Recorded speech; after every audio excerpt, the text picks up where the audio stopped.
I met people up in Queensland that I'm still friends with today.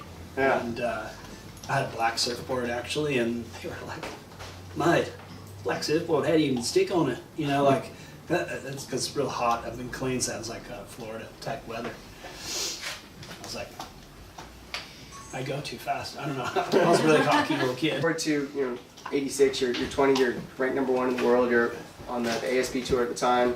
What were some of your favorite stops? I was in South Africa, and I was reading this book, The Way of the Peaceful Warrior. I don't know if you know it. Yeah. I was, it's like, all right, and I had got second in the last 2 events.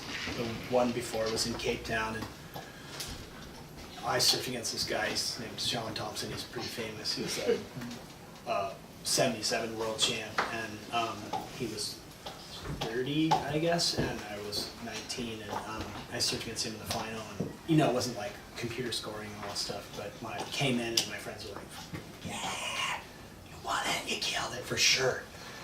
And then we got up on these bathrooms, did the presentation, and they're all like, "Super close heat, super close, the closest heat we've ever seen." I was like, "Whoa, that's close, huh?" And winning it by 0.1 was Sean Thompson. I was just like,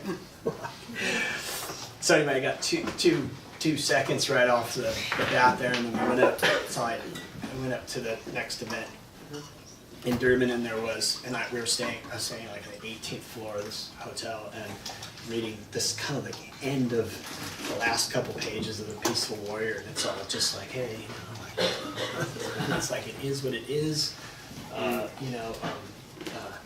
I'm just kind of like, all right, cool. My heat's coming up, and I'm like, okay, I think I have time. And then I finish the book, and then I look out the window, and there's only one person bowing out. And I'm like, uh-oh. My board wasn't actually in my, it wasn't in my room, it was in the car that was in the garage. So I got on the elevator, and it was one of those, okay, and it just stopped on almost every floor on the way down, and I was like, it is how it's supposed to be. It is. Just like, all right, yeah, cool. I got down, I got into it really helped me actually, because I got down, went in the car, and my board was in between. I had to like, myself before reading the book would have been like this, but I was like, all right.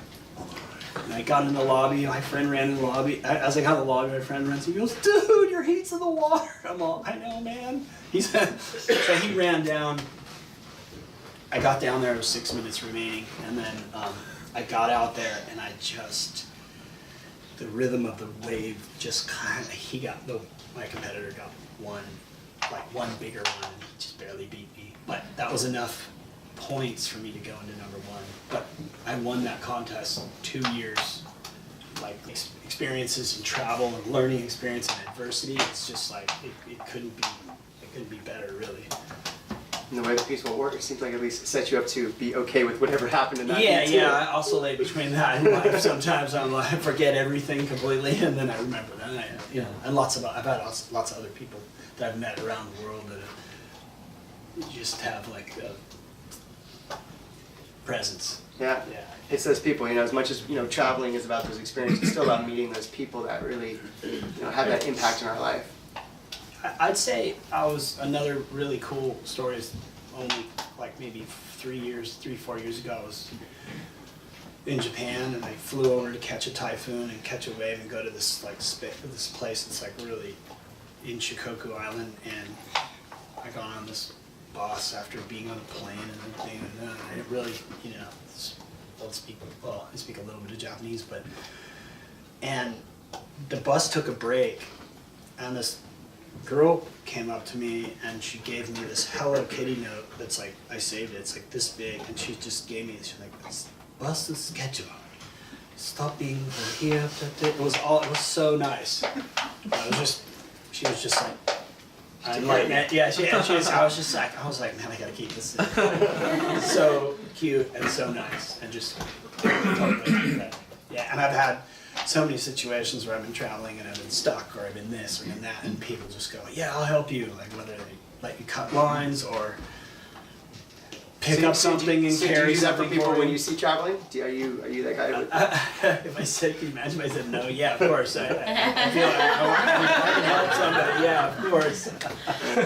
I mean, I'm a pretty observant person, so part of the fun part of traveling prior to cell phones, of course, is like you just look around and you just watch people. Yeah. And nowadays I travel around and everybody's like that, including myself sometimes because I have to do stuff. But like I just miss so much because I like seeing people walk, and some people are in a hurry, some people are like, oh, I'm other people. You know, you just see it all. You're like, In '91, and this is actually on your website where it says you finished number 2 in the world, right? And you abruptly quit professional surfing competition to live the dream life of a surfer, to travel the world, search for perfect waves, right? Yeah. That's so. Where did you go? Where exactly did you go to start looking for waves?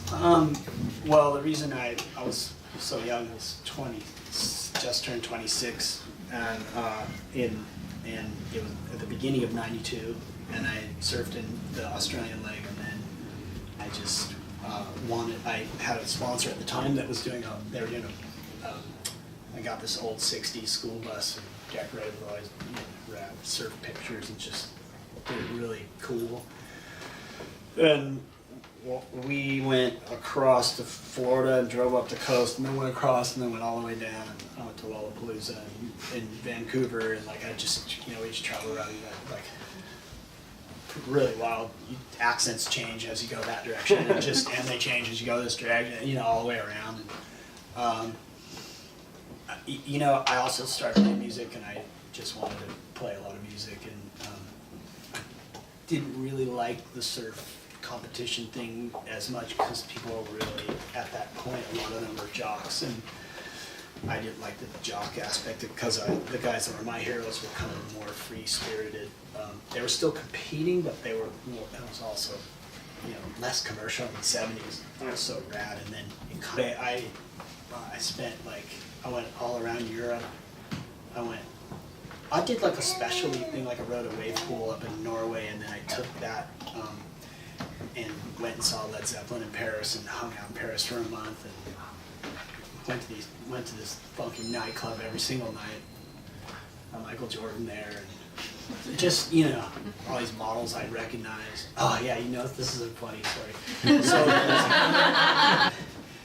I walked up to the nightclub, and I recognized these two models. I was like, wow, beautiful, and this guy goes, Gerlach! And I'm like, yeah, and he's like, it's like, no way! He just starts freaking out, and he looks over at both models, he goes, you don't even know what this guy can do!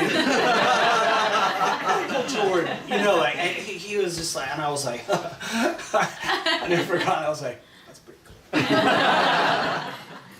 And we were driving down to Mexico, and the guy who is my partner on this also was my rival when I was in the amateur ranks, and I hated him. I hated him. He was just the guy I thought he was the biggest kook, And he hated me. He was like goody two shoe, and I was like the kind of rock and roller. Anyway, we became the best of friends, and he would go. We did it several times, and then we were driving back to Mexico, and he'd go, God, man, I can't wait till it gets giant. Isn't it going to be great when it gets giant? And I just kind of didn't hear it really. It kind of I was like, yeah, sure, yeah, whatever. I don't know who you're going to call. I just didn't really think about it. And then all of a sudden one day it got really big, and he's like, dude, all right, get your shit together. It's going to be 40 foot. I'm like, what? I'm like, what do you mean? And he's like, what do you mean?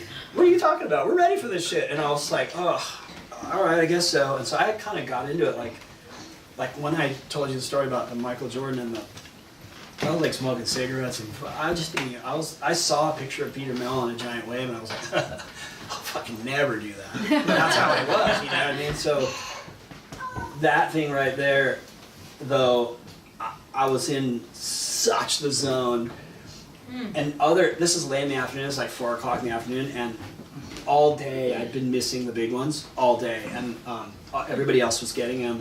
And I said to Mike, I said, dude, can you just fucking get me a big one? God, man, I really, and I was in the middle of going, kind of I'm sick of seeing everybody, and he goes, okay, just shut up, here comes something. I was like, oh, okay, all all right. And then you can't really see. You're holding onto a rope, and then you're kind of laying in the water like shark bait, and then he's on a ski, and you kind of do these things like this. So sometimes you can see stuff, and sometimes he can see. And he started pulling me up, and I looked, and then this huge one's coming, and I'm like, all right, cool. And I'm like, and then he's like, basically goes over it, and that thing was just huge, and it's past the point of where it breaks. So it's not that scary like when you're paddling, where you look at the wave and you go, oh, it's bearing down on you. It's more like it's just a big giant lump of water, so it doesn't feel that gnarly. But anyway, we whipped around on it, and then I was in the zone where I was like, rah, and I even had these newer fins, and I let go of the rope, and I went down, and I was like, I wonder if I could just push these fins a little bit. That's the kind of space. I conquered my fear so much that I was just, to me, it's like kind of a thing where I don't know, I would never have done that if I wasn't sort of talked into it. I really have to hand it to my friend to push me there. Well, we won that. Yeah, we won the biggest, or I won a 68 foot, and they gave you $1,000 for every foot. So I won 68 grand, but I gave him 34 because he won 60 on the other one, saying he gave me 30. So I was like, right back at you, baby. It was pretty cool. It was a pretty cool thing. And then we won again in 2 years later out of Cortez, that spot, and he rode. I towed him into a 77-foot wave or something. What does travel mean to you? Oh, well, I think it's the most, my wife and I were laughing because we've been traveling so much. Well, what if I go up here? Yeah, traveling sucks, man. Packing upstairs, downstairs. You can see it all. Everything you can see on the internet is you don't even need to travel. No, I think traveling is a huge education, and you get to see all. You get to see it all. Like, you get to see people that don't have a lot be really happy. You can see people that have a lot that are real assholes and really entitled and lame, and you just learn the coolest stuff from the most unexpected person. I think it's really it teaches you. I think it teaches you culture and that there's different ways to live than the way your parents live. Well, I mean, you just said, like, and we talk about here in the community, is that travel really is the best education, right? It's that place that you can learn. School is great to give you foundational aspects, but travel is really where you get a chance to experience other cultures and meet new people. And now that you're on this side of your career and you're coaching, you bring in all that, not only just your wave knowledge, but it's just more life and experience knowledge to a lot of your young kind of students. Yeah, definitely. Well, I just teach them manners are a big one, and manners and being polite and being charming, like when you're at the desk and you need to check in boards that are way too, or you need a ride somewhere, or you need this, or you need that, or you just use your likability, and but yeah, no, I mean, also, if you're likable, you get this other person who knows about this secret spot, and they think you're cool, and you bring something. You bring energy, or more. I think probably the best thing you can bring is good energy. And also, I would travel around and stay with people, and then I would tell them stories, where I was and what I did and stuff, and they're like, "Cool, it's bringing the world to our house," And so it's a giving thing. But really, people are how you learn a lot, and I think it also gives you a sense that the world's a good place. People are generally, they're good. I agree with that. Anywhere you still want to go, or wave you still want to surf? Oh yeah, there's lots of waves I'd still like to surf, and lots of places I'd still like to go. I don't think, I like all these weird places with waves, like Greece or something like that, on Cyprus on a weird swell that blows the wind and whatever, and there's just nobody around, and yeah, there's a lot of places that have waves that you wouldn't think they would have waves, and they keep popping up, Black Sea. I don't know, you know what I mean, on a really windy, whatever, you gotta wear a huge wetsuit. But it's still, I caught a few waves in Italy.